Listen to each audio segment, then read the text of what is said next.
മറ്റൊരു വാർത്തയിലേക്ക് കൊല്ലം മൈനാഗപ്പള്ളി ആനൂർകാവിൽ സ്കൂട്ടർ യാത്രക്കാരി മരിച്ച സംഭവത്തിൽ പ്രതി അജ്മലും ഒപ്പമുണ്ടായിരുന്ന യുവ ഡോക്ടറായ യുവതിയും മദ്യപിച്ചിരുന്നതായി പോലീസ് കണ്ടെത്തി. ഒരു സുഹൃത്തിന്റെ വീട്ടിൽ പാർട്ടി കഴിഞ്ഞ് വരുമ്പോഴായിരുന്നു അപകടമുണ്ടായത്. നാട്ടുകാർ ആക്രമിക്കുമോ എന്ന് ഭയന്നാണ് മുന്നോട്ട് വാഹനമെടുത്ത് പോയത് എന്നാണ് പ്രതി പോലീസിനോട് പറഞ്ഞത്. കസ്റ്റഡിയിലെടുത്ത രണ്ടുപേരുടെയും രക്തസാമ്പിൾ പോലീസ് ശേഖരിച്ചു. അജ്മൽ ലഹരി വിൽപ്പന നടത്തിയതിന് നേരത്തെയും കേസുണ്ട്. അജ്മലിന് എതിരെ നരഹത്യാ കുറ്റത്തിനും കേസെടുത്തിട്ടുണ്ട്. കാറിടിച്ച ശേഷം കടന്നു കളഞ്ഞ സംഭവത്തിൽ മനുഷ്യാവകാശ കമ്മീഷനും കേസെടുത്തു. കൊല്ലം ജില്ലാ പോലീസ് മേധാവി 2 ആഴ്ചയ്ക്കകം അന്വേഷണ റിപ്പോർട്ട് സമർപ്പിക്കണമെന്നാണ് നിർദ്ദേശം.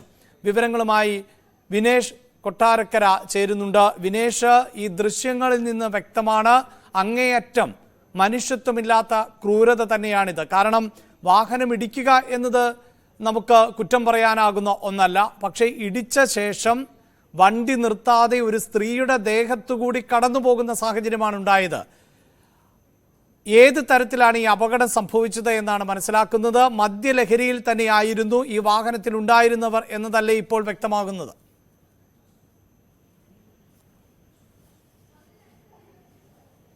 തീർച്ചയായും അഭിലാഷ്, ഇത് വലിയ ക്രൂരകൃത്യം തന്നെയാണ് സംഭവിച്ചിരിക്കുന്നത്. മൈനാഗപ്പള്ളി അന്നൂർക്കാവിലാണ് ഇത്തരത്തിലുള്ള ഒരു സംഭവം ഉണ്ടായത്. വാഹനാപകടത്തിന്റെ കൂടുതൽ വിവരങ്ങൾ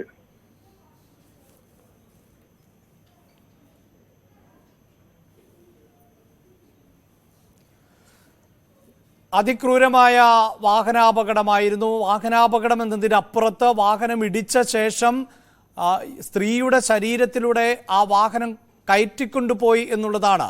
നാട്ടുകാരുടെ പ്രതികരണങ്ങൾ അനുസരിച്ച് വാഹനം ഇടിച്ച ശേഷം നിർത്തിയ ശേഷം ആളുകൾ അവരോട്, അതായത് വാഹനം ഓടിച്ചിരുന്ന അജ്മലിനോട് ആവർത്തിച്ച് പറഞ്ഞിരുന്നു വാഹനം മുന്നോട്ടെടുക്കരുത് എന്ന്. പക്ഷേ അതൊന്നും കേൾക്കാതെ അജ്മൽ വാഹനം മുന്നോട്ടെടുക്കുകയും അങ്ങനെ വാഹനത്തിന്റെ 2 ടയറുകൾ, മുൻ ടയറും പിന്നിലെ ടയറും ഈ സ്ത്രീയുടെ ദേഹത്തു കൂടി കടന്ന് പോയ സാഹചര്യം ഉണ്ടാവുകയും ചെയ്തു. അതാണ് ആ അപകടത്തിന്റെ തീവ്രത വർദ്ധിപ്പിച്ചത്. വിനേഷാണ് വീണ്ടും ചേരുന്നത്. വിനേഷ്, മദ്യലഹരിയിലായിരുന്നു വാഹനം ഓടിച്ചിരുന്നയാൾ.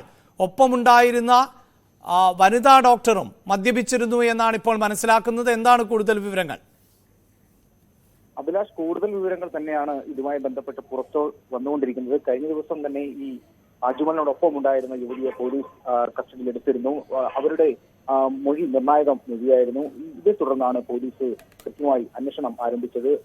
അജ്മൽ സംഭവ സ്ഥലത്ത് നിന്ന് തന്നെ ഓടി രക്ഷപ്പെടുകയും ചെയ്തിരുന്നു. കഴിഞ്ഞ ദിവസം വൈകുന്നേരം 6:45 കൂടിയാണ് ഇത്തരത്തിലുള്ള ഒരു സംഭവം ഉണ്ടാകുന്നത്. കരുനാഗപ്പള്ളി മൈനാഗപ്പള്ളിയിലാണ് സംഭവം ഉണ്ടായത്. നമുക്കറിയാം, ഓണനാളായതുകൊണ്ട് വലിയ തിരക്കാണ് നിരത്തിൽ ഉണ്ടായിരുന്നത്. ഈ ഓണസാധനങ്ങൾ വാങ്ങാനായിട്ട് വന്നതായിരുന്നു ഈ കുഞ്ഞുമോളും ഫൈസിയായിരുന്നു വാഹനം ഓടിച്ചിരുന്നത്. കുഞ്ഞുമോൾ വാഹനത്തിന്റെ സ്കൂട്ടറിന്റെ പിൻസീറ്റിൽ ഇരുന്നാണ് യാത്ര ചെയ്തത്. അപ്പോഴാണ് എതിർദിശയിൽ വന്ന കാറുമായി കൂട്ടിയിടിക്കുന്നത്. ഇടിയുടെ ആഘാതത്തിൽ തന്നെ ഈ പിൻസീറ്റിൽ ഇരുന്ന കുഞ്ഞുമോൾ കാറിന്റെ അടിപ്പെട്ട് പോയ ഒരു സാഹചര്യമായിരുന്നു ഉണ്ടായത്. ഇവരുടെ നിലവിളി കേട്ട് ഓടിയെത്തിയ നാട്ടുകാർ വാഹനം നിർത്താൻ ആവശ്യപ്പെട്ടിട്ട് വാഹനം നിർത്താതെ അതിക്രൂരമായി തന്നെ ഇയാൾ ആ വാഹനം അവരുടെ ദേഹത്തൂടെ കയറ്റി ഇറക്കി കൊണ്ടുപോയ വലിയൊരു സാഹചര്യമായിരുന്നു ഉണ്ടായത്. ഇതിൽ നിന്ന് നമുക്കിപ്പോൾ മനസ്സിലാക്കാൻ സാധിച്ചത്, പോലീസിൽ നിന്നും അറിയാൻ കഴിയുന്നത്, ഇവർ രണ്ടുപേരെയും പിടിയിലായ ഇവരുടെ മൊഴിയുടെ അടിസ്ഥാനത്തിൽ പോലീസ് പറയുന്നത്, ഈ സംഭവ സ്ഥലത്ത് വാഹനം നിർത്തി കഴിഞ്ഞാൽ ഇവരുടെ ജീവന് ആപത്തുണ്ടാവും. അതായത് അജ്മലിന്റെ ജീവന് ആപത്തുണ്ടാവും. അജ്മലിനെ നാട്ടുകാർ ചേർത്ത് കയ്യേറ്റം ചെയ്യുമെന്ന് പേടിച്ചാണ് അവിടെ നിന്നും വാഹനം അവർ ഓടിച്ചു കൊണ്ടുപോയതെന്നാണ് പോലീസിന് അജ്മൽ മൊഴി നൽകിയത്. പക്ഷേ ഇവർ അവിടെ നിന്നും വാഹനം കൊണ്ടുപോയപ്പോൾ തന്നെ നിയന്ത്രണം നഷ്ടപ്പെട്ട് നിരവധി വാഹനങ്ങൾ ഇടിക്കുകയും ഏകദേശം 300 മീറ്റർ ദൂരപരിധിയിൽ തന്നെ ഈ വാഹനം മറ്റൊരു മതിലിൽ ഇടിച്ചാണ് നിന്നത്. അങ്ങനെയാണ് അവിടെ നിന്നും അജ്മൽ മറ്റൊരു മതിൽ ചാടിക്കടന്ന് ഓടി രക്ഷപ്പെടുകയായിരുന്നു ഉണ്ടായത്. അപ്പോൾ ഈ അജ്മലിനോടൊപ്പം ഉണ്ടായിരുന്ന യുവ ഡോക്ടറെ സമീപത്തുള്ള വീട്ടിലേക്ക് ചെന്നപ്പോഴാണ് നാട്ടുകാർ ഇടപെട്ട് പോലീസിൽ ഏൽപ്പിക്കുന്ന ഒരു സാഹചര്യം ഉണ്ടായത്. എന്തായാലും അതീവ ഗൗരവമായിട്ട് തന്നെയാണ്, ഈ വലിയ ഒരു ക്രൂരകൃത്യം തന്നെയാണ് സംഭവം ഉണ്ടായത്. തീർച്ചയായും വിനേഷ്, അത് തന്നെയാണ് അതീവ ഗൗരവതരമായി മാറുന്നത്. നമുക്ക് ഈ ദൃശ്യങ്ങളിൽ വളരെ വ്യക്തമാണ്. അതായത് വാഹനം ഇടിച്ച ശേഷം ആ വാഹനം നിന്നു പോകുന്നുണ്ട്. അത് ദൃശ്യങ്ങളിൽ നമുക്ക് കാണാൻ സാധിക്കുന്നു. നിമിഷങ്ങൾക്കകം വളരെ പെട്ടെന്ന് തന്നെ, അതായത് ഒരു നഗരപ്രദേശം അല്ലെങ്കിൽ ഒരു ചെറിയ ടൗണിൽ ആണ് ഈ അപകടം ഉണ്ടാകുന്നത്. ഇടിച്ച നിമിഷം ആളുകൾ ഓടിയെത്തുന്നുണ്ട്. ആ വാഹനം നിർത്താൻ മുന്നോട്ടെടുക്കരുത് എന്ന് അവർ ആവർത്തിച്ചു പറഞ്ഞു എന്ന് തന്നെയാണ് നാട്ടുകാർ വ്യക്തമാക്കുന്നത്. അത് കേൾക്കാതെയാണ് ഈ തരത്തിൽ വാഹനം ദേഹത്തുകൂടി കയറ്റിക്കൊണ്ടു പോയത്. അതുകൊണ്ടാണ് ഒരുപക്ഷെ ഈ മരണം ഉൾപ്പെടെ സംഭവിക്കുന്ന സാഹചര്യം ഉണ്ടായത് എന്ന് വേണമല്ലോ മനസ്സിലാക്കാൻ. തീർച്ചയായും അഭിലാഷ്, ആ സമയത്ത് വാഹനം ഒതുക്കി നിർത്തി അവരെ പെട്ടെന്ന് തന്നെ ആശുപത്രിയിലേക്ക് കൊണ്ടുപോകേണ്ട ഒരു സാഹചര്യമായിരുന്നു അവിടെ ഉണ്ടാകേണ്ടത്. പക്ഷേ അജ്മൽ അത് ചെയ്തില്ല. അജ്മൽ വീണ്ടും വാഹനം മുന്നോട്ടെടുക്കുകയും അവരുടെ ദേഹത്തോടെ തന്നെ വാഹനം കയറ്റിക്കൊണ്ടു പോവുകയും ചെയ്തൊരു സാഹചര്യമാണ്. പക്ഷേ അജ്മൽ പോലീസിനോട് പറഞ്ഞത് അജ്മലിനോടൊപ്പം ഉണ്ടായ യുവതി വാഹനം പെട്ടെന്ന് ഓടിച്ചു കൊണ്ടുപോ എന്ന് തന്നെ പ്രേരിപ്പിച്ചു എന്നാണ് അജ്മൽ പോലീസിന് മൊഴി നൽകിയത്. പക്ഷേ ഇങ്ങനെ ഒരു പ്രേരണയും കൂടി ഇതിന്റെ പിന്നിൽ ഉണ്ടാകുന്നുണ്ട് അഭിലാഷ്. അപ്പോൾ ഈ ഒരു സാഹചര്യം കൂടി കണക്കിലെടുത്ത് ഈ യുവ ഡോക്ടർക്കെതിരെയും ഈ പ്രേരണ കുറ്റം ചുമത്താനുള്ള സാഹചര്യവും ഉണ്ട് എന്നാണ് നമുക്ക് ഇപ്പോൾ മനസ്സിലാക്കാൻ കഴിയുന്നത്. ഒപ്പം ഈ മൈനാഗപ്പള്ളി സ്വദേശിനിയായ കുഞ്ഞുമോൾ, 45 വയസ്സുള്ള കുഞ്ഞുമോൾ ആണ് ഇത്തരത്തിൽ ഗുരുതരമായി പരിക്കേറ്റ് മരണപ്പെട്ടത്. ഇപ്പോൾ വിനേഷ്, നമുക്ക് ലഭിക്കുന്ന വിവരങ്ങൾ അനുസരിച്ച് എന്തായാലും ഗുരുതരമായ വകുപ്പുകൾ തന്നെയാണ്. മനഃപൂർവ്വമുള്ള നരഹത്യ എന്ന വകുപ്പാണ് ഈ വാഹനം ഓടിച്ചിരുന്ന അജ്മലിന് നേരെ ചുമത്തുന്നത് എന്നാണ് അറിയാൻ സാധിക്കുന്നത്. യുവ ഡോക്ടറായിരുന്ന ശ്രീകുട്ടിയെയും പ്രതി ചേർക്കും എന്ന് തന്നെയാണ് മനസ്സിലാക്കാൻ സാധിക്കുന്നത്. അതും നമുക്ക് നിസ്സാരമായി തള്ളിക്കളയാനാകുന്ന ഒന്നല്ലല്ലോ വിനേഷ്. കാരണം ഒരു ഡോക്ടറാണ്, സമൂഹത്തിന് മാതൃകയാകേണ്ട ആൾ ആണ്. എന്തായാലും ഈ സുഹൃത്ത് മദ്യപിച്ചിരുന്നു. അവർ ഏതെങ്കിലും തരത്തിൽ വാഹനം ഓടിച്ച് മറ്റൊരാളെ കൊല ചെയ്തു എന്ന കുറ്റമൊന്നും നിലനിൽക്കില്ല. വാഹനത്തിലൊപ്പം സഞ്ചരിച്ചു എന്നത് കുറ്റകരവുമല്ല.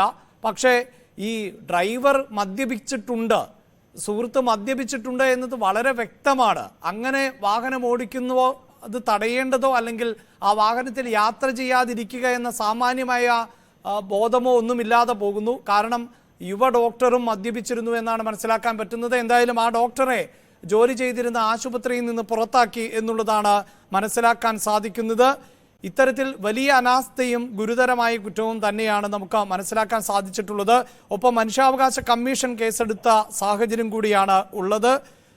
അജ്മലും ശ്രീകുട്ടിയും ഇപ്പോൾ പോലീസിന്റെ കസ്റ്റഡിയിൽ തന്നെ എന്നതാണ് ഏറ്റവും ഒടുവിൽ നമുക്ക് ലഭിക്കുന്ന വിവരം. അതോടൊപ്പം പോലീസിന്റെ ഭാഗത്ത് നിന്ന്, അതായത് ഈ ഗൗരവമുള്ള വകുപ്പുകൾ ചുമത്തുന്നു എന്നതിൽ നിന്ന് തന്നെ ഗൗരവതരമായി തന്നെ പോലീസ് ഇതിനെ നോക്കി കാണുന്നു എന്നല്ലേ മനസ്സിലാക്കേണ്ടത് വിനേഷ്?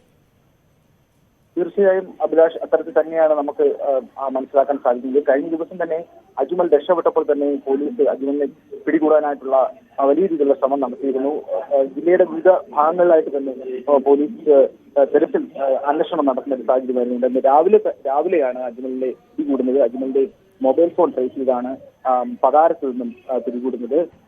അപ്പോ എന്തായാലും പോലീസിന്റെ ഭാഗത്ത് നിന്ന് കൃത്യമായ ഒരു അന്വേഷണം നടക്കുന്നുണ്ട്. അജ്മലിന്റെ ഒരു പശ്ചാത്തലം തന്നെ, ഒരു ക്രിമിനൽ പശ്ചാത്തലം ഉണ്ട് എന്നാണ് പോലീസിൽ നിന്ന് അറിയാൻ കഴിയുന്നത്. നേരത്തെ ലഹരിമരുന്ന് കച്ചവടവുമായി ബന്ധപ്പെട്ട് പിടിയിലായ ആളാണ് ഈ അജ്മൽ. അങ്ങനെ അത്തരത്തിലുള്ള ഒരു സംഭവം കൂടി ഇതിന്റെ പിന്നിലുണ്ട്. അത് വളരെ ഗൗരവമായിട്ട് തന്നെയാണ് പോലീസ് കാണുന്നത്. ഈ സംഭവത്തിൽ ഇവർ രണ്ടുപേരും മദ്യപിച്ചിരുന്നതായി തന്നെയാണ് പോലീസ് കണ്ടെത്തിയിരിക്കുന്നത്.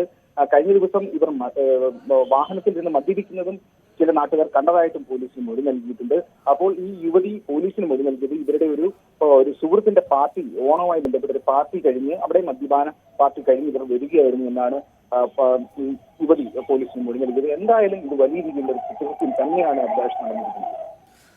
തീർച്ചയായും ഗുരുതരമായ കുറ്റകൃത്യം തന്നെയായി മാത്രമേ നമുക്ക് നോക്കിക്കാണാൻ സാധിക്കുകയുള്ളൂ. ഇതൊരു സാധാരണ വാഹനാപകടം എന്ന നിലയിൽ എഴുതിത്തള്ളാവുന്ന ഒന്നല്ല. പ്രത്യേകിച്ച് സ്കൂട്ടർ യാത്രികരെ ഇടിച്ചു വീഴ്ത്തുന്നു. ഇടിച്ചു വീഴ്ത്തിയ ശേഷം വാഹനം നിന്നു പോകുന്നു എന്നത് നമുക്ക് CCTV ദൃശ്യങ്ങളിൽ വളരെ വ്യക്തമാണ്.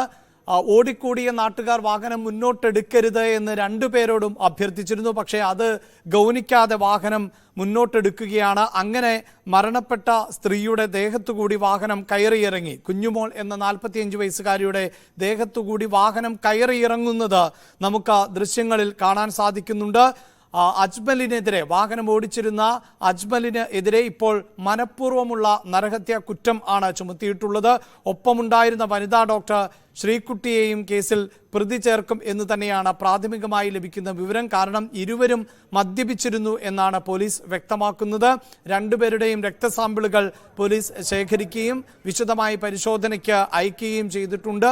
അതുകൊണ്ട് തന്നെ, അതായത് വാഹനം ഓടിച്ചിരുന്നയാൾ മദ്യപിച്ചിരുന്നു എന്നതിനൊപ്പം മദ്യപിച്ചുകൊണ്ട് തന്നെ സഹയാത്രികയായി വാഹനത്തിലുണ്ടായിരുന്നു എന്നതാണ് ശ്രീകുട്ടി നേരിടുന്ന വകുപ്പ്. അതോടൊപ്പം തന്നെ ശ്രീകുട്ടി ജോലി ചെയ്തിരുന്ന സ്വകാര്യ ആശുപത്രിയിൽ നിന്നും അവരെ പുറത്താക്കി എന്ന വാർത്ത കൂടിയാണ് ഇപ്പോൾ പുറത്തു വന്നുകൊണ്ടിരിക്കുന്നത്. കാറിൻ്റെ ഇൻഷുറൻസ് കാലാവധി കഴിഞ്ഞിരുന്നു എന്ന വിവരങ്ങളും ഇപ്പോൾ പുറത്ത് വരികയും ചെയ്യുന്നുണ്ട്. അങ്ങനെ ഗുരുതരമായ, അതായത് ഇൻഷുറൻസ് ഇല്ലാത്ത വാഹനമാണ് ഓടിച്ചത് എങ്കിൽ അതും ഗുരുതരമാകുന്ന കുറ്റകൃത്യം തന്നെയാണ്. എന്തായാലും വിനേഷ്, ഇത്തരത്തിൽ വലിയ കുറ്റം തന്നെയാണ്. അതായത് ഒരു വാഹനാപകടം എന്ന നിലയിലേക്ക് തള്ളിക്കളയാവുന്ന ഒന്നല്ല, മറിച്ച് ഒരു കൊലപാതകത്തിന്റെ സ്വഭാവത്തിലേക്ക് പോകുന്നു ഈ കുറ്റകൃത്യം എന്നല്ലേ മനസ്സിലാക്കേണ്ടത്? തീർച്ചയായും അഭിലാഷ്, അത്തരത്തിൽ തന്നെയാണ് മനസ്സിലാക്കേണ്ടത്. മനഃപൂർവ്വമുള്ള നരഹത്യക്ക് തന്നെയാണ് കേസെടുത്തിരിക്കുന്നതും. കാരണം ഇതിന്റെ അഭിലാഷ് നേരത്തെ സൂചിപ്പിച്ചതുപോലെ തന്നെ സമൂഹത്തിന് മാതൃകയാവേണ്ട ഒരു ഡോക്ടർ തന്നെ ഈ കുറ്റകൃത്യത്തിന് കൂട്ടുനിൽക്കുക എന്ന് പറഞ്ഞു കഴിഞ്ഞാൽ അത് ഒരിക്കലും നമുക്ക് അംഗീകരിക്കാൻ സാധിക്കില്ല. ഇത് കൃത്യമായ ഒരു നടപടി, തരത്തിലുള്ള ഒരു അന്വേഷണവും കൃത്യമായ ഒരു നടപടിയുമാണ് നാട്ടുകാരുടെ ഭാഗത്തു നിന്ന് ഉയർന്നു വന്നിരിക്കുന്നത്.